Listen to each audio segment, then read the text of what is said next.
Bonsoir à tous, merci d'être avec nous pour le 19h à la une ce soir. L'INDH souffle sa 17e bougie, un riche palmarès de projets au profit des plus vulnérables.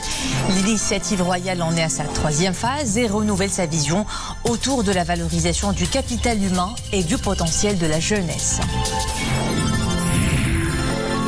Le géant américain des systèmes de gestion de bases de données Oracle Corporation lance au Maroc son tout premier laboratoire de recherche au niveau du continent. L'innovation est au cœur de ses recherches et au centre de la visite au royaume de la PDG d'Oracle Corporation. À son agenda, une visite à l'université polytechnique Mohamed VI de Ben Guerir. Il s'est joué dans une salle archi-comble, le tout nouveau spectacle de l'humoriste Erdouane Bourraba. On m'appelle Marseille, un concentré d'autodérision et de bonnes blagues inspirées de la vie de tous les jours. Nisrine Ozdar a assisté à son spectacle et nous livre son reportage. 17 ans se sont écoulés depuis le lancement d'un chantier royal, l'Initiative nationale pour le développement humain. À bien des écarts, l'INDH est une expérience de développement social et humain unique au plan national comme international, de par son statut de chantier de règne qui bénéficie de la haute sollicitude de Sa Majesté le roi Mohamed VI et de par les ambitions qu'elle porte. Ce chantier mené de front contre l'exclusion et la précarité, on est aujourd'hui à la phase 3, une approche renouvelée pour l'inclusion des jeunes. L'exemple nous vient aujourd'hui de la ville de Dakhla, dans le Sahara marocain. Mohamed Aïtleshkar. Ici, les résultats de l'INDH sont palpables. Ces stands appartiennent à des jeunes devenus chefs d'entreprise. Elles et ils ont déjà la fibre entrepreneuriale. Le projet que j'ai réalisé est celui d'une agence de communication. Mes produits et services sont aujourd'hui visibles dans la ville, présents sur le marché. J'en suis fier.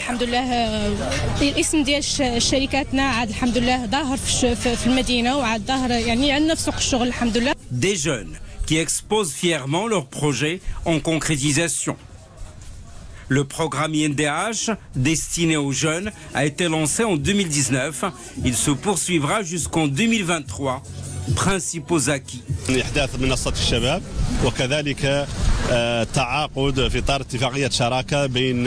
a la création d'une plateforme digitale pour les jeunes. Ensuite, la conclusion d'accords pour l'accompagnement de ces porteurs de projets, que ce soit pour l'étude de faisabilité de leur projet ou pour la concrétisation à travers la plateforme digitale.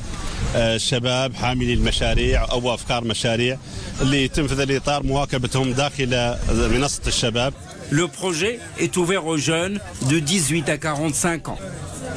Et l'une des grandes innovations de l'INDH, c'est l'encouragement des jeunes à créer, à innover, à inventer.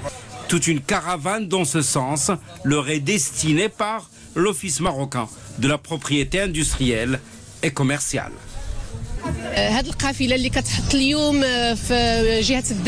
Cette caravane qui se déroule aujourd'hui dans la région de Dakhla Oued Dahab se rendra ensuite dans toutes les autres régions du royaume.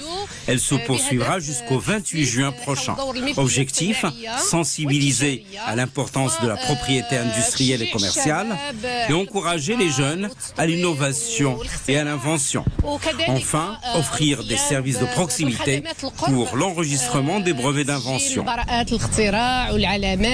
Dans le cadre de la phase 3 de l'INDH, l'initiative a créé pas moins de 99 plateformes de jeunes au niveau de l'ensemble des régions du royaume. Des plateformes qui ont déjà accueilli plus de 100 000 jeunes. Beaucoup d'entre vous attendaient la bonne nouvelle de pied ferme. Pour se rendre au Maroc, il suffit désormais de présenter ou le pass vaccinal valide ou un résultat négatif du test PCR ne dépassant pas 72 heures. Le protocole sanitaire national Covid-19 vient d'être actualisé pour les voyageurs internationaux, vu la stabilisation de la situation épidémiologique au niveau national et international. Un passeport vaccinal valide signifie l'administration de 3 doses ou à défaut 2 doses, dont le délai d'administration de la deuxième ne dépassant pas les 4 mois, à l'exception du vaccin Johnson & Johnson où une seule dose équivaut à 2 doses des autres vaccins. En ce qui concerne les enfants de moins de 12 ans, ils sont exemptés de toutes conditions d'accès.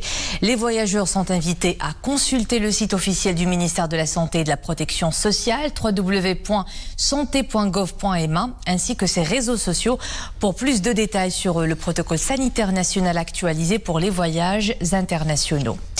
Cette information à présent qui concerne les étudiants marocains de retour d'Ukraine. Le ministère de l'Enseignement supérieur, de la Recherche scientifique et de l'Innovation annonce avoir mis à leur disposition une plateforme numérique afin de télécharger les documents liés à leurs études dans les universités ukrainiennes. Et cette plateforme est accessible jusqu'au 31 de ce mois via le lien qui s'affiche à l'écran.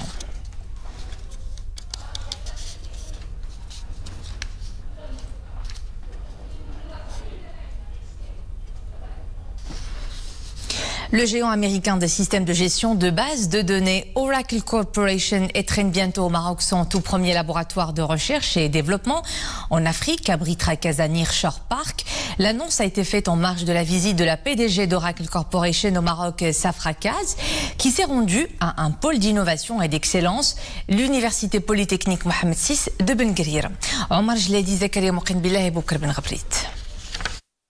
Des perspectives prometteuses de recherche et développement entre le géant mondial Oracle et l'Université Mohamed VI Polytechnique de Ben Guerir. Spécialisée dans les bases de données et le cloud, Oracle est l'une des plus grandes entreprises technologiques américaines. La société entend aujourd'hui élargir ses activités au Maroc à travers un réseau mondial de technologies avancées.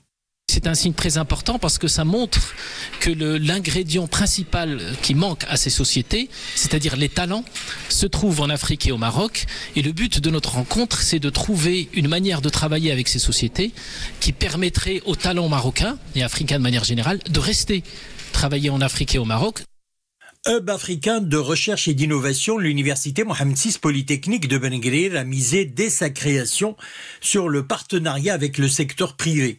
À travers un écosystème de centres numériques et d'incubateurs de start-up, l'université favorise l'intégration de ses étudiants dans l'entreprise, en particulier dans le domaine informatique. Juste dernièrement, des étudiants de l'école 1337 ont remporté la première place en Afrique et la 5e place mondiale dans des compétitions de codage. Nous sommes aujourd'hui en discussion avec Oracle pour qu'elle investisse davantage au Maroc.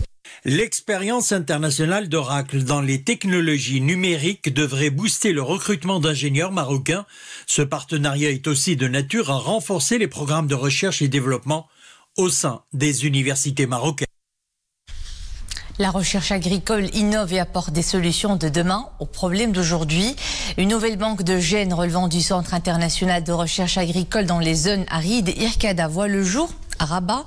La sécurité alimentaire et les menaces liées au changement climatique, c'est la raison d'être de cette banque de gènes mise en place pour collecter, conserver et développer des ressources génétiques vitales pour protéger l'agrobiodiversité dans les zones arides. La banque de gènes abrite une collection de près de 72 000 accessions, dont la banque de gènes IRCADA a fourni plus de 13 000 accessions. Écoutez à ce sujet ces précisions du ministre de l'Agriculture, de la Pêche maritime, du Développement rural et des eaux et forêts au micro de Wafa Liakoubi. Il s'agit d'un centre de ressources génétiques, de conservation et de maintenance des ressources génétiques, c'est-à-dire une banque de gènes qui est née d'un partenariat très étroit entre le Centre international de la recherche agricole dans les zones arides et le Royaume du Maroc. Il s'agit donc de la conservation du matériel de départ, du matériel source pour créer de nouvelles variétés. Et les nouvelles variétés constituent donc les outils essentiels pour faire face à tous les changements de l'environnement, y compris les changements climatiques, pour avoir des variétés qui sont adaptées et qui résistent donc à tous les aléas que connaissent notre environnement, et par fini pour améliorer la productivité, optimiser la production et les potentiels des terroirs. Et finalement, tout cela s'inscrit dans le cadre de la stratégie Génération Green qui repose sur la recherche, la science et l'innovation. Dans le reste de l'actualité, le suspect impliqué dans un vol sous la menace de l'arme blanche dans une agence bancaire à Casablanca a été interpellé hier par les éléments du service préfectoral de la police judiciaire de Marrakech. Les investigations préliminaires ont permis de localiser le prévenu au niveau de la périphérie de Marrakech, où il a été arrêté quelques heures après avoir commis ses actes criminels dans un autocar de transport à destination de Tiznit.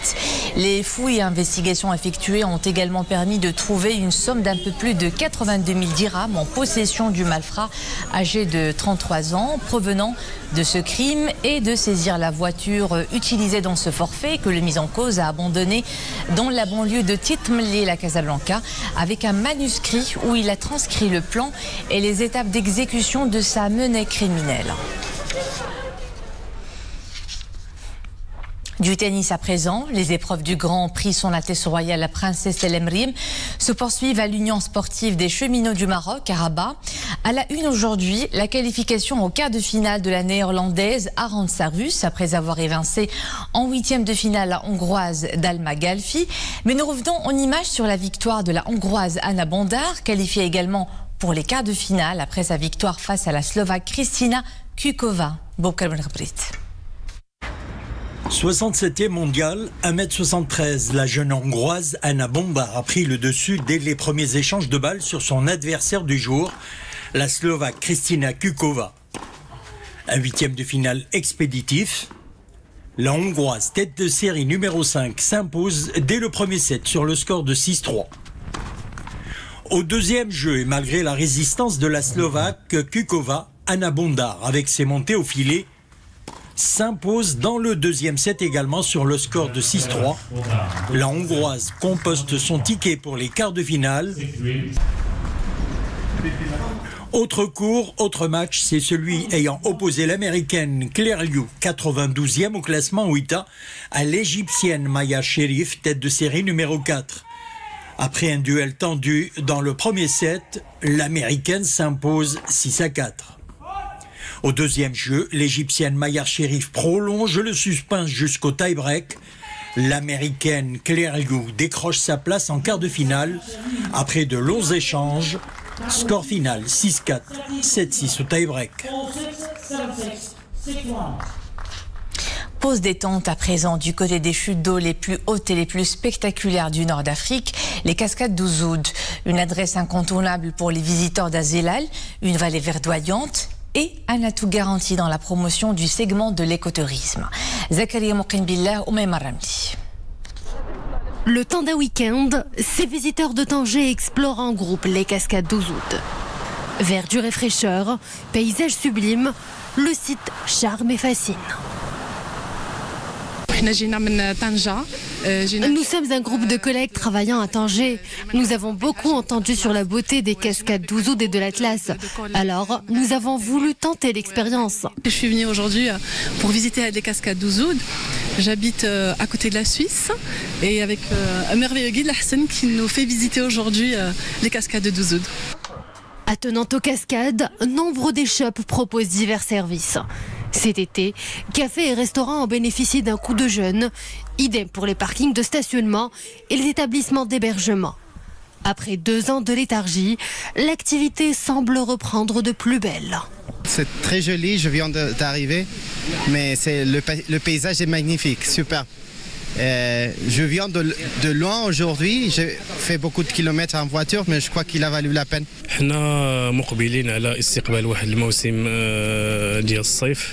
À l'approche de la saison estivale, des commissions seront chargées de contrôler les prix et la qualité des services. Ces mesures sont mises en place chaque année afin de veiller à l'hygiène et à l'éclairage aux abords des cours d'eau et à accueillir les visiteurs dans de bonnes conditions. Ouzoud favorise le contact avec la culture locale. Car comme le veut la tradition, les touristes sont accueillis sur les aires d'Ahidous, ces champs emblématiques de l'Atlas et de l'hospitalité de ses habitants. Un peu d'humour pour finir. Redouane Bougraba, figure emblématique du Jamal Comedy Club, s'est produit au Théâtre National Mohamed V de Rabat. On m'appelle Marseille, c'est son nouveau spectacle qui mêle autodérision, improvisation et aparté de légende avec le public. Des blagues inspirées de la vie de tous les jours, mais aussi et surtout de la sienne. Amin Sharkawi, Nisrina Oustar. Il y a Gad Elmaleh qui m'a appelé. Que c'est Gad, c'est mon frérot. Il me dit Redouane, je te connais. Tu es au Maroc. Calma.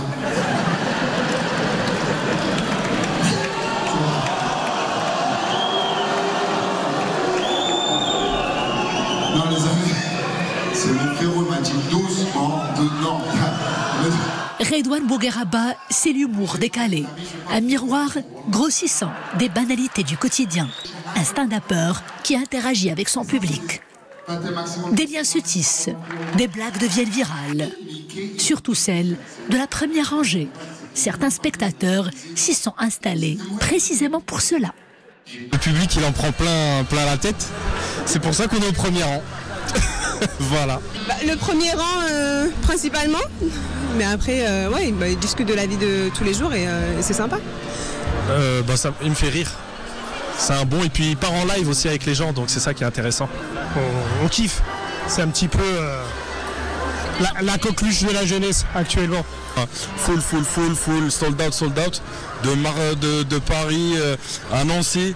Et là, j'ai eu de la chance aujourd'hui. Des fois, ça permet aussi de réfléchir sur des choses qu'on se dit, ah ouais, c'est vrai que ça se passe et tout.